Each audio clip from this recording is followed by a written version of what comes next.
All right. Well, good afternoon, everyone, and welcome to today's webinar. Let's go ahead and get started.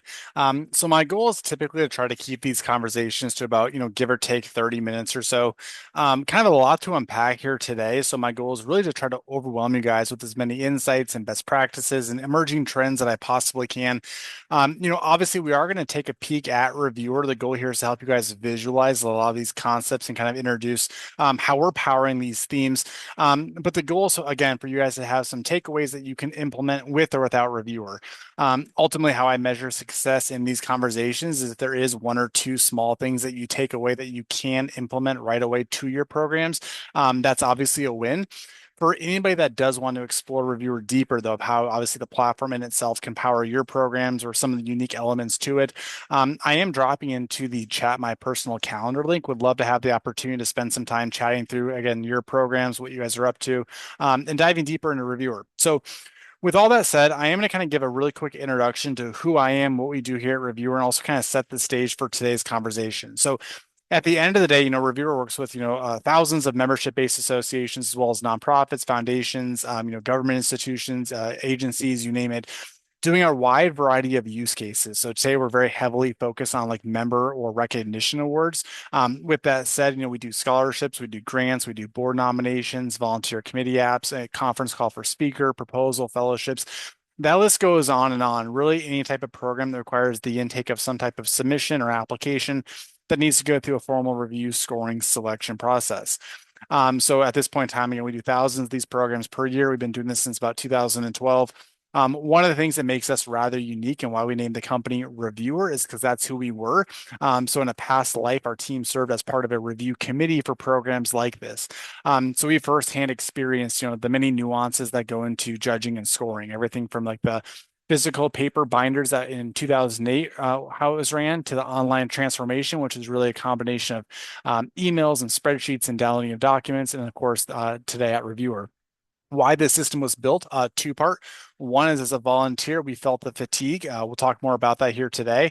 Volunteer fatigue is a real thing. We were spending way more time than we had. But what really resulted from that was a negative impact on the applicant. So we saw scoring starting to deviate, the most qualified applicants not being scored fairly. We saw information being lost or misplaced.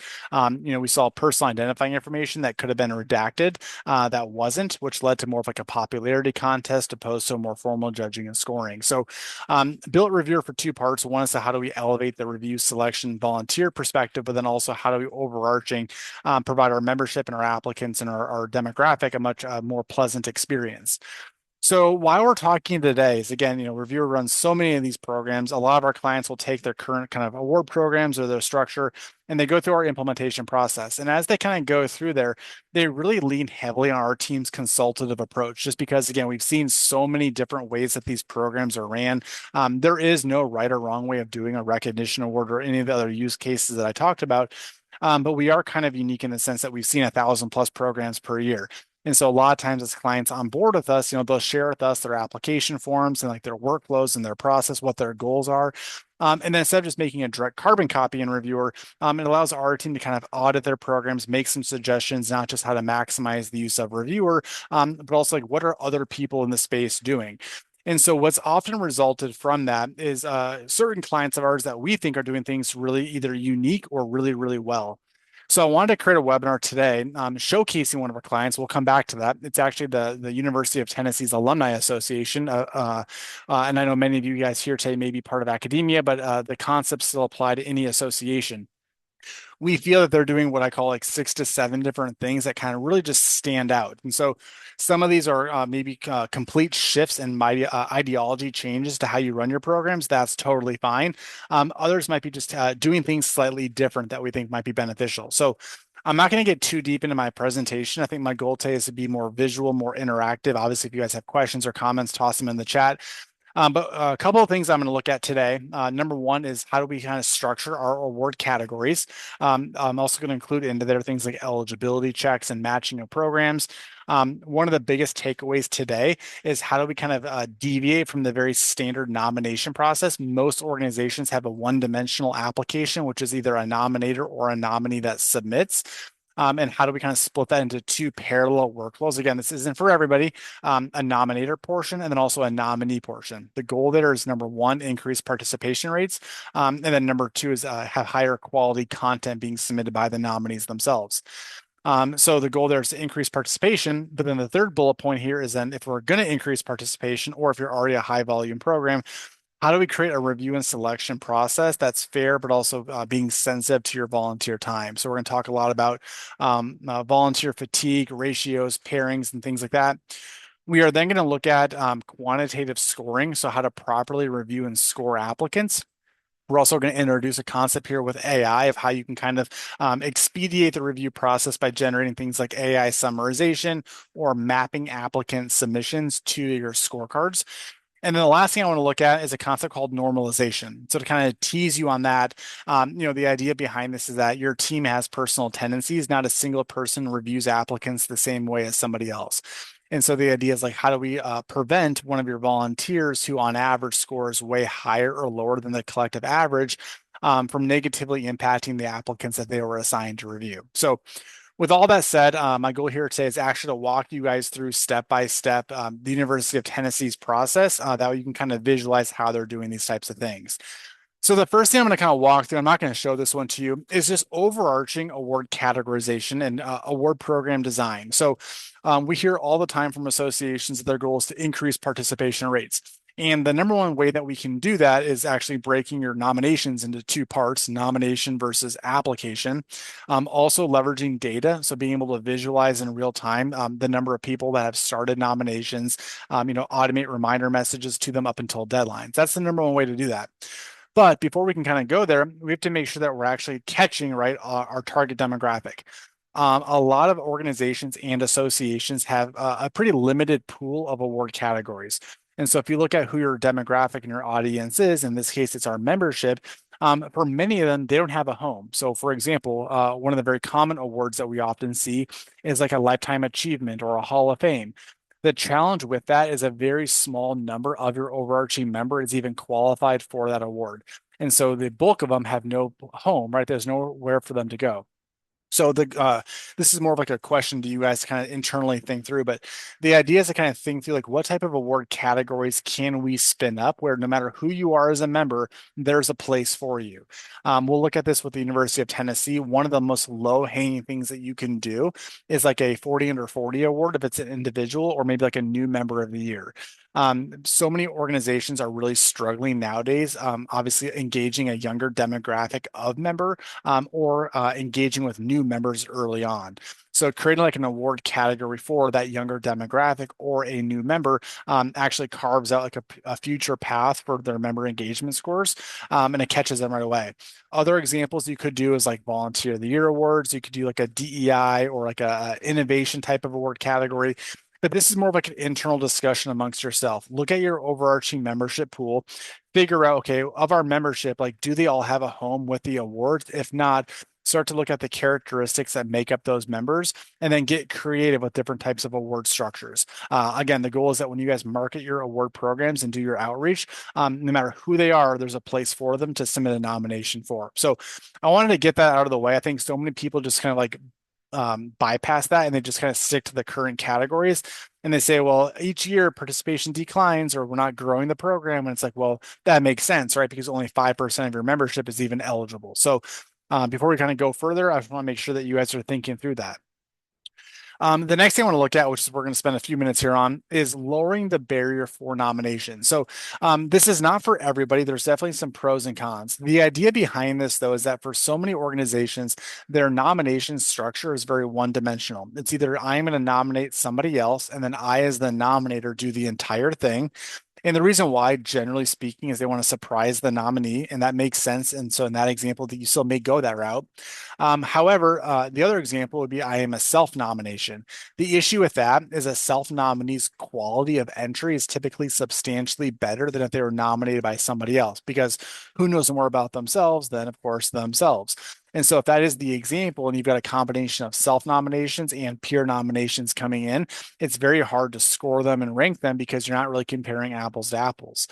The other concern that we often have is as a nominator, they don't have all the information about the nominee. So what they're submitting may not be the actual best work that they could do, or they're going directly to the nominee already on their own to get some of that information. So it's no longer a surprise.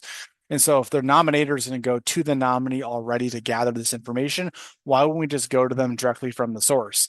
The other piece of the puzzle is that if it's a nomination driven award, you're putting a lot of time and energy as a nominator. Again, they're volunteering their time to submit a nomination. You can only ask them to do so much. There might be a really highly qualified candidate. They want to submit them, but they're just not going to put in the legwork to submit the nomination. That's not fair to the nominee. So, with all that said, how do we kind of create a new structure where we have both nominations and applications coming in simultaneously? And that's what I want to show you guys here today. So, I'm going to jump over to our example. Again, this is the University of Tennessee. What makes them unique is they actually do both. So if I scroll down to the different awards that they offer, they have a volunteer 40 under 40. Again, that's an individual award. This one is broken into two parallel workflows.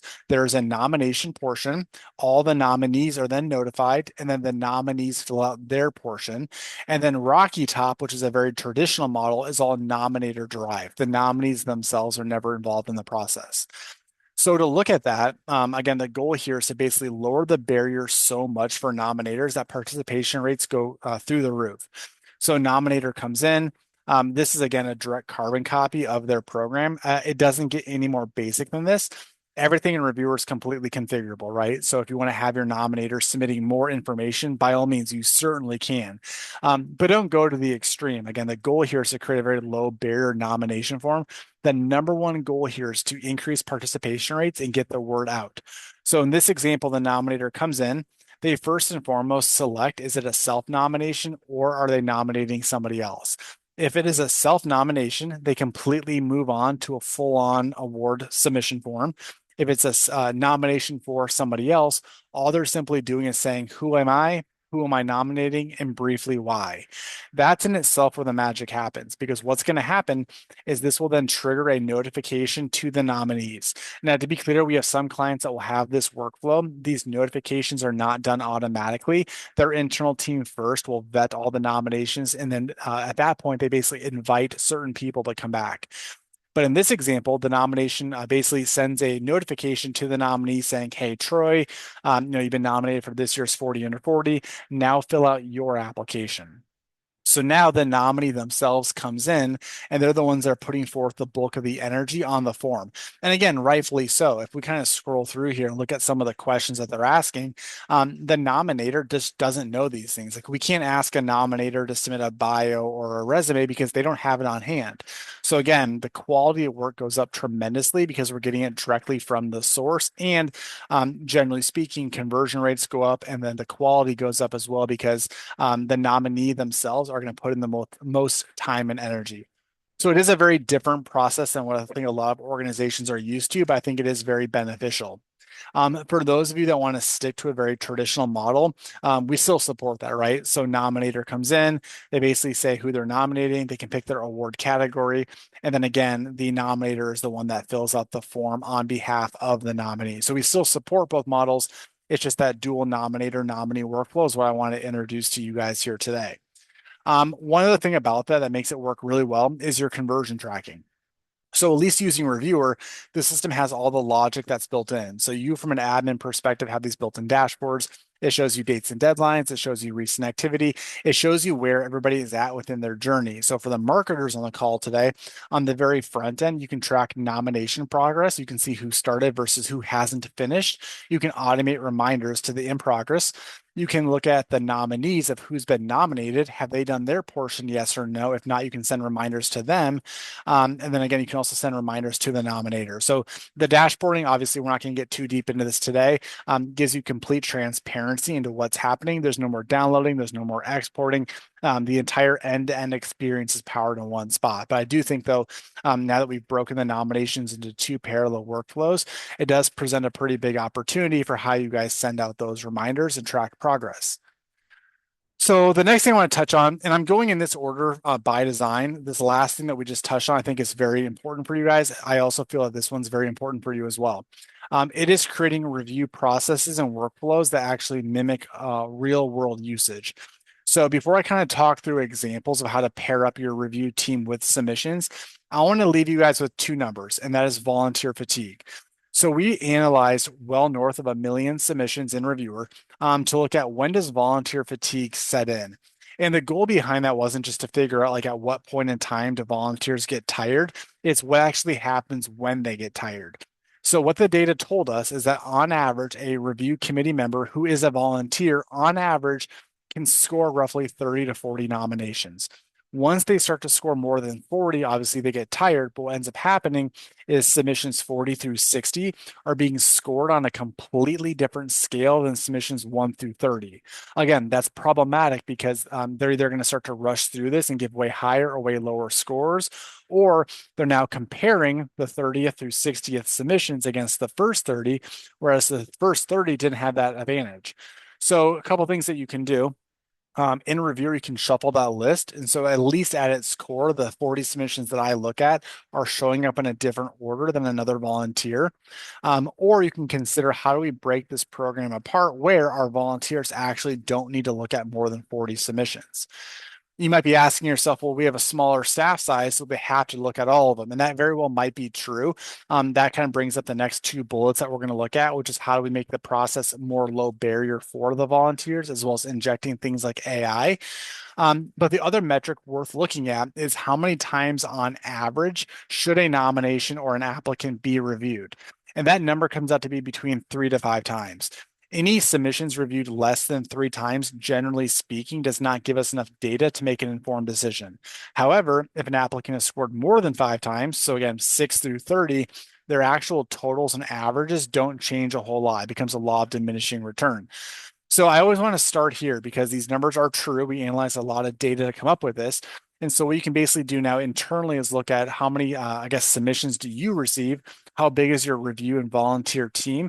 And you can kind of play around with that math to figure out like, okay, do we really need them to look at everybody? Or can we just make it so each submission gets reviewed 5 times, no more, no less? And then that in itself might make the numbers work for the reviewers. If not, what we got to look at is how do we actually then start to create these review workflows to get you to this point. So to touch on this, there are so many different ways that we see clients breaking their submissions down to share with the team. Yes, we certainly have a lot of clients who will say once nominations come in, it goes to the entire review team. We'll save that for the next piece to the puzzle. However, one thing you could consider doing is if you offer multiple different awards, you can categorize them, right? So I'm going to just jump right to visualizing this, but you can basically create buckets in Reviewr per award. And then what you can do is you can assign out those buckets to a dedicated team. So maybe your entire review committee doesn't look at all the submissions. You've got like little mini subcommittees by award category. That's one option. Another option is to do phased review. So maybe all the submissions come in, but the goal of that review is very different. It's more so like a thumbs up, thumbs down. Are they a high quality submission that should advance, yes or no? If that is the case, you can look at more than 40 submissions.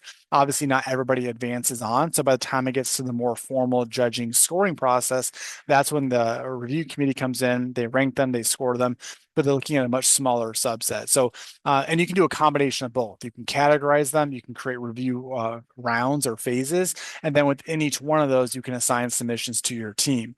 Or you can do a hybrid approach where you do both of those and you start to use automations. You say, I want every submission to be reviewed 5 times, no more, no less. So if we kind of take a look at what that could look like practically, in Reviewr, we have a feature here called groups and divisions, what I call review workflows. And what it basically does is a bucketing system that does three very important things. It first and foremost does the categorization for you. So in our example, this client has 4 different award categories. As an applicant, if they apply to, say, for example, the distinguished category, it drops their nomination packet into that bucket. Now, at that point, what you can do is you can take that bucket and then pair it up with our team. So when Talia, Tony, and Carrie come into Reviewr, they're physically only reviewing those in the distinguished category. When Tom, Cooper, and Sally review, they're only looking at those in the achievement category. Now, again, that might be the end all be all. Maybe they pick their top 2 or 3 candidates per category. Those move on to round two. And then in round two, the entire team gets together and they cross review across all the different categories to kind of finalize the results. So this bucketing system, again, categorizes them, it progresses them. The other thing that you may consider doing, which I'm actually very partial to, is if you open these review buckets up, it's going to show you a list of all of the nominations that you've received, as well who from your team in theory could review them. So maybe you say, hey, let's trust Kyle's numbers and let's auto assign every submission to 5 reviewers, no more, no less. Or maybe you set a threshold of I want each one of my reviewers to look at maybe no more than 35 or 40 submissions. What you simply do is type those numbers into the system, and then it equally and randomly takes your entries and then disperses it across your staff for you automatically. So again, my goal there is to do two things. One is kind of just give you the raw numbers because I think most people don't realize that's a thing. And then two, kind of talk through different ways that you could structure your judging and scoring to make those numbers match. The next piece of the puzzle is going to be relevant for two groups. One is those that do this. The other is for those that have, maybe smaller staff sizes. And you say, this sounds great and all, but I just don't have the capacity to add more volunteers. Our team has to look at 60, 70, 150 submissions. So if that is the case, we have to be very sensitive to the review process. So let's go ahead and take a quick peek at that. So when I look at the review process, I kind of see two different kind of conversations happening. One is a lot of organizations have no formal judging and scoring. The committee just kind of gets together, they look at the nominations, it's he say, she say, they kind of just pick their favorites. The other is the polar opposite. They're using structured scorecards, they're using structured rubrics, but they make it way too in depth, right? There's like 30 questions within a scorecard and they're weighting it. And then the team gets very bogged down in the metrics. How do I differentiate a score of a 16 versus a 17? How do we average this out? And so for us, two things have to happen. Number one is that we need to have an online infrastructure. Your volunteers physically cannot be getting emails from you, going to different sites, downloading the nomination packets, logging their scores in spreadsheets, and sending it back to you. That have a very simple, low barrier online hub. Two, there has to be a formalized judging and scoring rubric. Three, those scoring rubrics have to tabulate. You and your staff don't have the capacity to run formulas. And then four is we have to be able to visualize that information to have insightful deliberation meetings. So kind of trying to move quick here. I know we're coming up on time. Within Reviewr, what ends up happening here is you've got these built-in review phases. So the evaluation committee comes in, they get a very simple menu, which is a list of the nominations that they've been assigned to review. There is built-in data redaction. So if you want to hide things like name or demographic or PII, you certainly could. But the idea here is that your review team can simply click on the name or ID of a nomination, and then they're given a split screen. So again, if we can shave off 2 to 4 minutes per review, and you've got 20 people on the review team and they're looking at 100 submissions apiece, we're literally saving hours of time just with this interface alone. So the review committee on half of their page has the nomination packet. That could be a combination of the nomination form, the application form, the file uploads, and then the other half is your rubric. So the review team on their own time at their own pace can see everything that they need in one spot. They can fill out their score sheets. They simply submit, they rinse, they repeat until they've reviewed all the applicants assigned to them. The other thing I want to look at here is the actual scorecard design. So again, I'm not a very big advocate of having like a 1 through 20 scale or a 1 through 15 scale. The review team in themselves gets really bogged down on the process, right? They might have a hard time differentiating a 15 versus a 16. Seems like a small thing, but at volume with averages, it certainly moves the needle. So the idea is to maybe restructure how you do your scorecards. Instead of saying score them on a scale from 1 to 15, you could have them offer an emotional response. So from like below expectation to outstanding, just as a simple example. And the idea behind that is number one, typically speaking, an emotional response is going to be a higher quality response. Number two is as an evaluator, they can move through this much quicker. And then number three is you can still leverage raw numbers. So maybe like outstanding gets 5 points, but below expectation gets one. The system still on the back end does these tabulations. This is just the visual representation that the evaluator or the volunteer fills out. So again, as a volunteer, my time on task is minimal. I can see all the information, I can rank them, I can score them. And then once they submit, you then basically get these built-in leaderboards that shows you in real time a list of every single nomination, who reviewed them, individual scores, total scores, averages.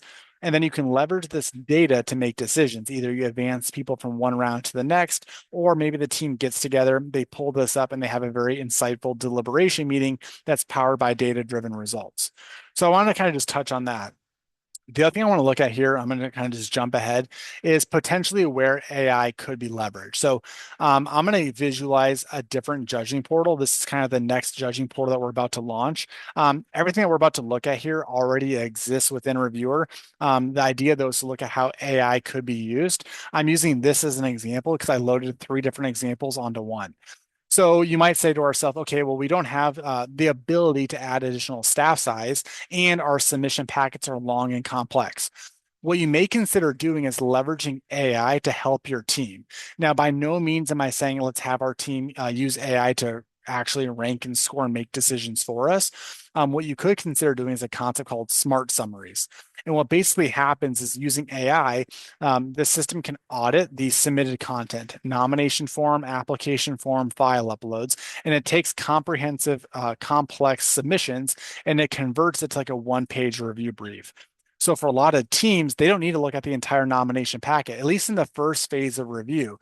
For many organizations, that one-page review brief gives them enough substance to do a first pass. And then from there, you leverage the scores of who advances and who doesn't.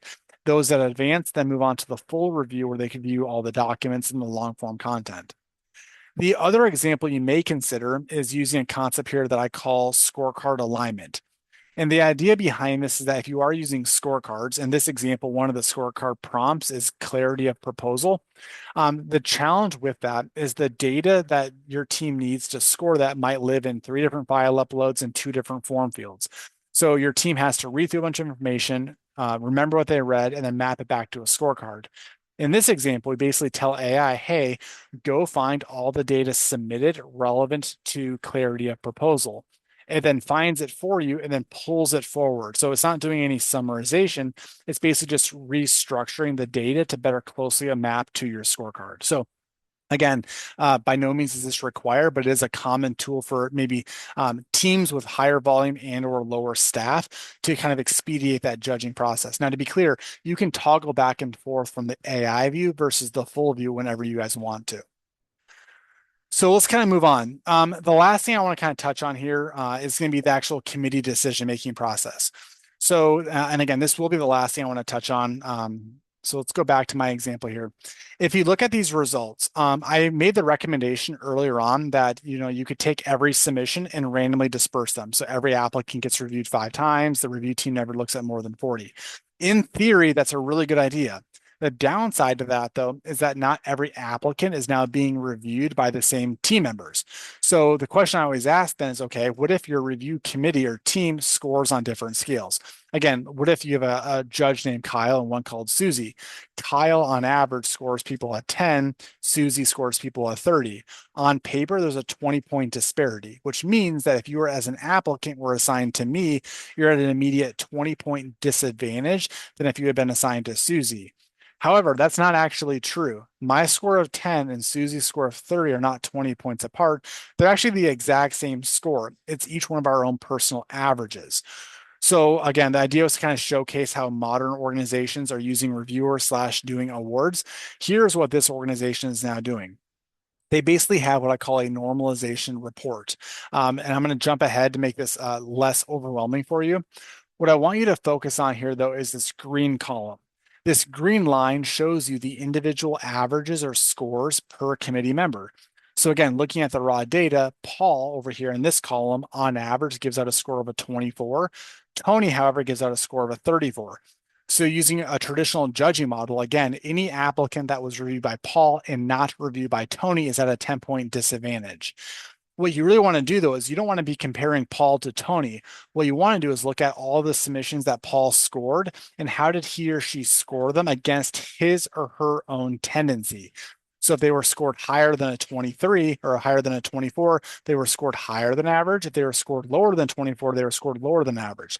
Once we have that raw number, which this report does for you, it'll actually normalize it for you and kick out a new leaderboard. So for any organization that has random judging or the review team doesn't review all the same applicants, I will 99% of the time recommend leveraging this type of information because if you were to run the top 10 applicants versus a traditional average versus this, the top 10 is going to look different. And the reason why is this. You're also going to be able to identify potential hidden biases. So, for example, like what if one of your committee members has a close relationship with an applicant or they have a favoritism going on? It's going to stick out like a sore thumb. So, the goal here is not just to expedite and kind of make the review process more efficient, it's also more compliant and more fair to your membership. So, with all that said, I think again, my goal was to try to keep this to give or take about 30 or so minutes, plus leaving time for question and answer. I'm going to go ahead and mute myself for a sip of water. I'm going to hang out for as long as you guys want. So, any questions you have about Reviewr, about today's topic, any clarifying questions, maybe other challenges that you guys are running into with your programs that are different than today's topic, toss them in the chat. We'll kind of run through all of those, answer them to the best of my abilities. And again, for anybody who is interested in learning more about Reviewr, I do have my calendar link in the chat for you guys to leverage.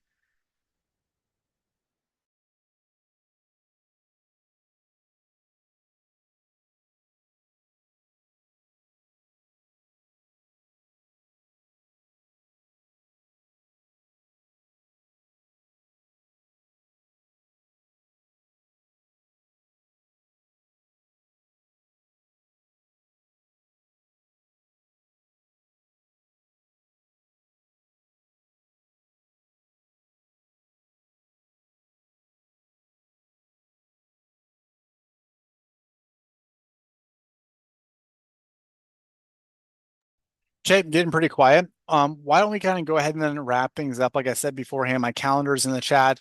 I'm also going to be following up with a recap to today's conversation, both video format, article format. I'll give you guys some interactive examples. That'll probably be will probably be sent to you guys tomorrow morning. So of course, if you guys have any questions, please do let us know. Feel free to share those resources with anybody else you'd like. But I really do appreciate all of your time and participation today. And as always, if there's anything else I can ever do for you, definitely don't be a stranger. Thanks so much.